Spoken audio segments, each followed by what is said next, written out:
নমস্কার বন্ধুরা, তোমরা সবাই কেমন আছো? আশা করি সবাই ভালো আছো।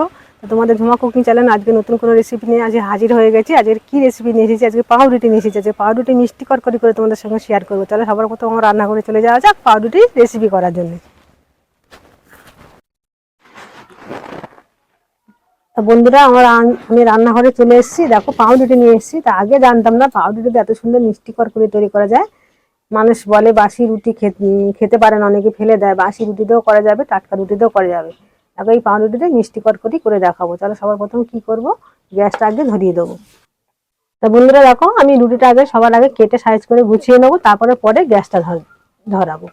রুটিটাকে প্রথমে আমি কেটে নেবো, কটকুটির সাহায্যে কেটে নেবো। প্রথমে সাইডগুলো কাটতে হবে, সাইডগুলো কেটে ফেলে দেবো।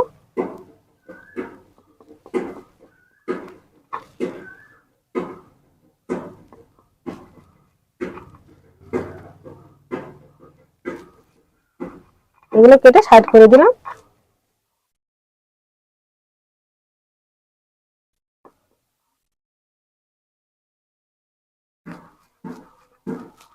এইভাবে কেটে নিতে হবে।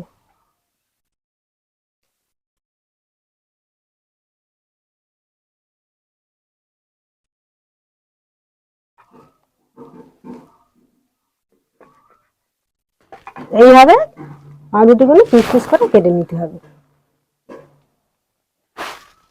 বন্ধুরা, আমি এই রুটিগুলো সব এনে পিস করে কেটে নিয়ে আবার ফিরে আসছি। এই পাউরুটির মিষ্টি কটকটিটা একবার বাড়িতে না বানিয়ে খেলে বুঝতে পারবে না যে কি অসাধারণ লাগে খেতে। পুরো দোকান থেকে কিনে আনা মতন লাগে, যে মিষ্টি কটকটি কোনো মেলা বা বলে যে পাওয়া যায় সেই রকমই লাগবে খেতে। এরকম ভাবে মিষ্টি কটকটি বাড়িতে একবার তৈরি করে দেখবে বন্ধুরা, কতটা সুন্দর লাগে খেতে। দেখেছো কতটা সুন্দর ভাবে আমি কেটে নিয়েছি রুটিগুলো। বন্ধুরা দেখো, পাউরুটিগুলো আমার সব কাটা হয়ে গেছে পিস পিস করে, কত সুন্দর ভাবে কেটে নিয়েছি।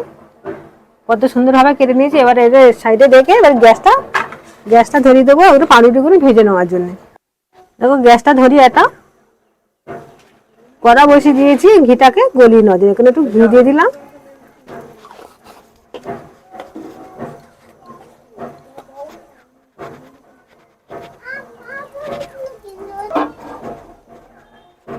এখানে আমি 2-3 চামচ মতন ঘি দিয়ে দিলাম। ঘিটা ভালো করে গলিয়ে নিয়েছি।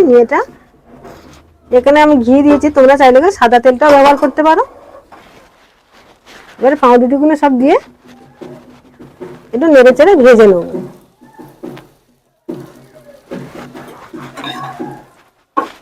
এইভাবে নেড়ে চেড়ে ভেজে নিতে হবে।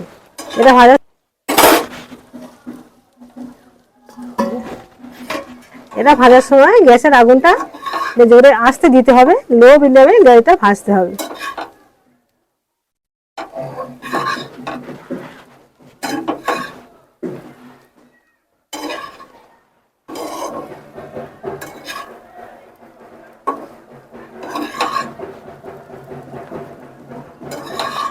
ঘিটা দিলে গন্ধটা সুন্দর আসবে। বন্ধুরা, এই পাউরুটিগুলো এইভাবে ভেজে নিতে হবে। আমি এই পাউরুটিটা ভেজে নিয়ে আবার ফিরে আসছি, তোমরা তখন দেখতে থাকো। কেন পাউরুটিটা একটু সময় নিয়ে ভাজতে হবে। এই পাউরুটি পিসগুলো কি সুন্দর করে ভেজে নিচ্ছি বন্ধুরা, দেখো এরকম ভাবে ভেজে নিতে হবে।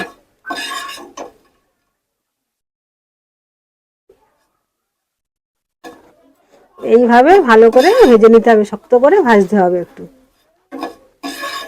তো এই পাউরুটি মিষ্টি কটকটিটা বাড়িতে একবার অন্তত বানিয়ে দেখবে, কতটা সুন্দর লাগে খেতে। আমার সব পাউরুটিগুলো ভাজা হয়ে গেছে। এবার দেখো কতটা মুচমুচে করে ভেজে দেখো। আওয়াজ শুনে নিশ্চয়ই বুঝতে পারছো এটা কত মুচমুচে করে ভেজেছি।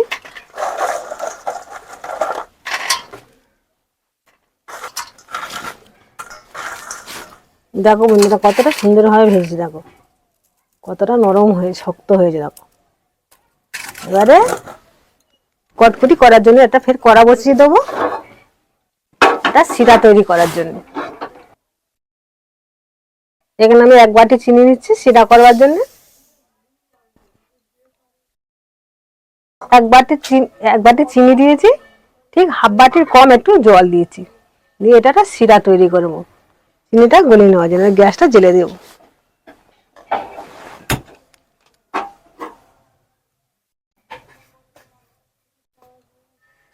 বন্ধুরা দেখো এই শিরাটা কত সুন্দর হয়েছে, এই শিরাটা আমার পারফেক্ট হয়ে গেছে পুরো।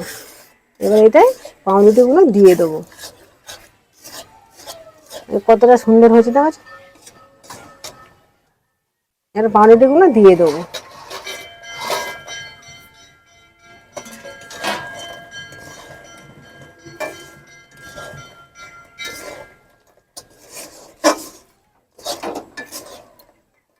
সব পাউরুটিগুলোর সঙ্গে এই শিরাটা ভালো করে মিশিয়ে নিতে হবে।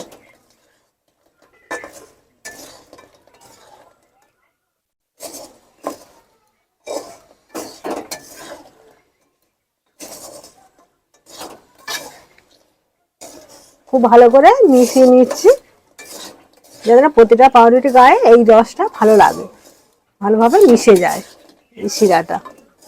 দিয়ে খানিকক্ষণ একটু চাপা দিয়ে রাখতে হবে, ঠান্ডা হয়ে গেলে শক্ত হয়ে যাবে। দেখো বন্ধুরা এই কটকটিগুলো আমার প্রায় হয়ে গেছে।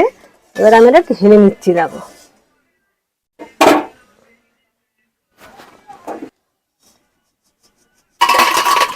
আওয়াজটা শুনে বুঝতে পারছো কতটা শক্ত মতন হয়েছে।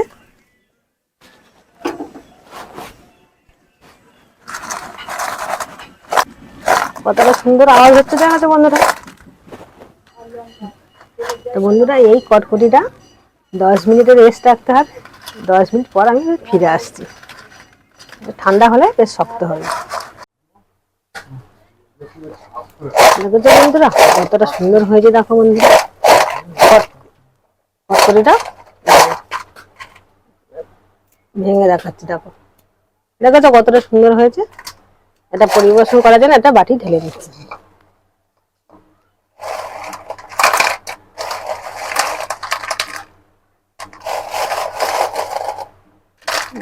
এই মিষ্টি কটকটিটা তুমি রেখে 2-3 দিন ধরে রেখে খেতে পারবে।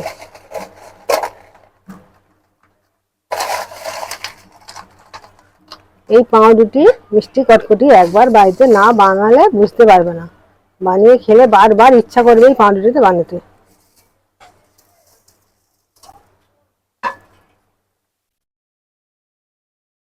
কতটা সুন্দর হয়েছে দেখো বন্ধুরা। তো বন্ধুরা এই রেসিপিটা যদি ভালো লাগে একটা কমেন্ট করে জানিয়ে দিও, আর পারলে সাবস্ক্রাইব লাইকটা করে দিও। তা আবার কোনো নতুন রেসিপি নিয়ে আসবো। ততক্ষণ তোমরা সুস্থ থাকো, ভালো থাকো। এই বলে ভিডিওটা শেষ করলাম।